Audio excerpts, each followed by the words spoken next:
अभी चुनाव आया है तो मैंने सुना अमित शाह जी ने कहा कि हम बांग्लादेशी घुसपैठियों को भगाएंगे। ये हिंदुस्तान के चुनाव में भाजपा वाले हिंदुस्तान का नाम कम लेते हैं, पाकिस्तान का नाम ज्यादा लेते हैं, बांग्लादेश का नाम ज्यादा लेते हैं। अच्छा, मैं आपसे पूछ रहा हूँ, कह रहे बांग्लादेश के घुसपैठियों को हम भगाएंगे। अरे भैया, नागपुर से बांग्लादेश की सीमा लगती है क्या? बताओ भैया, जोर से बताओ हमें, लगती है क्या बांग्लादेश की सीमा? मुंबई से लगती है क्या बांग्लादेश की सीमा? लगती है क्या? महाराष्ट्र से लगती है बांग्लादेश की सीमा क्या?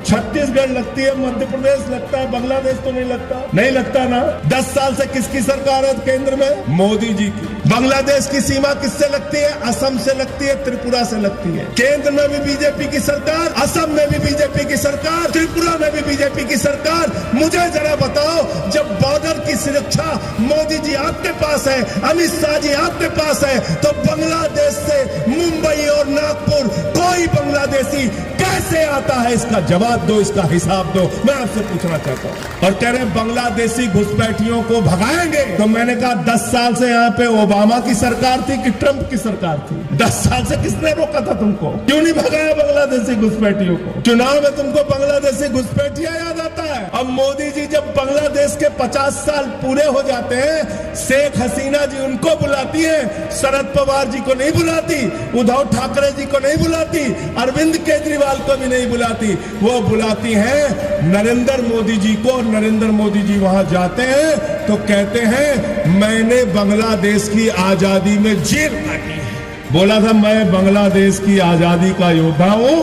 और मैंने बांग्लादेश की आजादी के लिए जेल काटी है। तो ये अमित शाह जब आके कल यहाँ पे बोलेगा तो उससे कहना भाई तुम्हारा जब नरेंद्र मोदी हो तो बांग्लादेश का स्वतंत्रता संग्राम सेनानी है और तुम कह रहे हम बांग्लादेशियों को भगाएंगे, तो दोनों की बात नहीं होती क्या आपस में? 10 साल में 10 बांग्लादेशी घुसपैठियां देवेंद्र फडणवीस बता दे या शिंदे बता दे या अमित शाह बता दे या नरेंद्र मोदी बता दे कि 10 बांग्लादेशियों को उन्होंने हिंदुस्तान से बांग्लादेश भगाया।